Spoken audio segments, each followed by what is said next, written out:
Welcome to our channel. இன்றைக்கி நம்ம என்ன ரெசிபி பார்க்க போகிறோன்னு பார்த்தீங்கன்னா, பீச்சுக்கு போயிட்டு ஃபிஷ் ஃப்ரை வாங்குறது எதுக்காகன்னு பார்த்தீங்கன்னா, அவங்க மேலே தூவி கொடுக்குற அந்த ஸ்பெஷல் ஃபிஷ் ஃப்ரை மசாலாக்காகவே கண்டிப்பாக நம்ம அந்த ஃபிஷ் எல்லாம் வாங்கி சாப்பிடுவோம். அவ்வளோ டேஸ்ட்டாக இருக்கும்.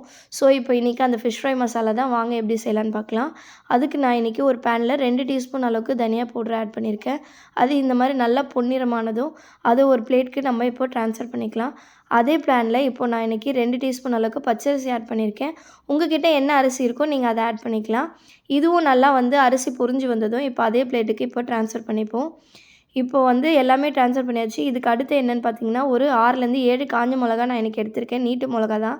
உங்ககிட்ட என்ன காஞ்ச மிளகா இருக்கோ ஆட் பண்ணிக்கலாம். உங்கள் காரத்துக்கு ஏற்ற மாதிரி நீங்கள் அந்த காஞ்ச மிளகா ஆட் பண்ணிக்கலாம். இதுவும் நல்லா ட்ரை ரோஸ்ட் ஆகிடுச்சு. இப்போ நம்ம இந்த பிளேட்டில் ட்ரான்ஸ்ஃபர் பண்ணிடலாம். இப்போ இதே பேனில் நான் இன்றைக்கி 1 டீஸ்பூன் அளவுக்கு மிளகு, சீரகம், அப்புறம் சோம்பு இதெல்லாம் சேர்த்து நல்லா ட்ரை ரோஸ்ட் பண்ணணும். மீடியம் ஃப்ளேமில் வச்சே ட்ரை ரோஸ்ட் பண்ணுங்கள். இல்லைனா எல்லாம் தீஞ்சிரும். ஸோ நல்லா மிக்ஸ் பண்ணி விட்டுட்டு நல்லா ட்ரை ரோஸ்ட் பண்ணிட்டிங்கன்னா இந்த மிளகு, சீரகம் எல்லாமே பொரிய ஆரம்பிச்சிடும். ஸோ இந்த அளவுக்கு நீங்கள் பார்த்தீங்கன்னா ட்ரை ரோஸ்ட் ஆனதுமே இப்போ இந்த நம்ம அந்த பிளேட்டில் ட்ரான்ஸ்ஃபர் பண்ணிப்போம். இப்போ இதே பேனில் கொஞ்சமாக கருவேப்பிலை நீங்கள் இன்னும் கூட ஆட் பண்ணிக்கலாம். டேஸ்ட் நல்லா தான் இருக்கும். நான் என்கிட்ட ஏற்கனவே ட்ரை ரோஸ்ட் பண்ண கருவேப்பிலை இருந்துச்சு. அதனால் இன்னும் கொஞ்சம் மட்டும் சேர்த்துக்கிறேன். இது இப்போ ட்ரை ரோஸ்ட் ஆகிடுச்சு. இதையும் பிளேட்டில் ஆட் பண்ணிக்கலாம். இந்த பேனில் கொஞ்சமாக எண்ணெய் ஊற்றி நான் இன்றைக்கி 5லேருந்து 6 பூண்டு எடுத்திருக்கேன். இந்த மாதிரி நல்லா இடித்து சேர்த்து நல்லா இந்த மாதிரி ட்ரை ரோஸ்ட் பண்ணிக்கோங்க எண்ணெயில். இப்போ இந்த பூண்டையும் அந்த பிளேட்டில் ஆட் பண்ணிவிட்டு இப்போ எல்லாமே மசாலா கூலானதும் ஆறுனதும் இப்போ பிளெண்டரில் போட்டு அரைச்சி எடுத்தோன்னா சூப்பரான beach style fish fry masala ready ஆகிடுச்சு. இந்த ஃபிஷ் ஃப்ரைக்கு நான் இன்றைக்கி நெத்திலி மீன் தான் எடுத்திருக்கேன்.